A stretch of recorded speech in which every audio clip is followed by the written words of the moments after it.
صحیح بخاری حدیث نمبر 457۔ قعب بن مالک رضی اللہ تعالی عنہ نے مسجد نبوی میں عبداللہ بن ابی حضرت سے اپنے قرض کا تقاضا کیا اور دونوں کی گفتگو بلند آوازوں سے ہونے لگی، یہاں تک کہ رسول اللہ صلی اللہ علیہ وسلم نے بھی اپنے حجرے سے سن لیا۔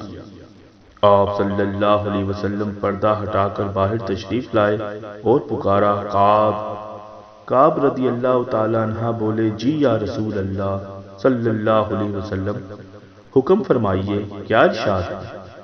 آپ صلی اللہ علیہ وسلم نے فرمایا کہ تم اپنے قرض میں سے اتنا کم کر دو۔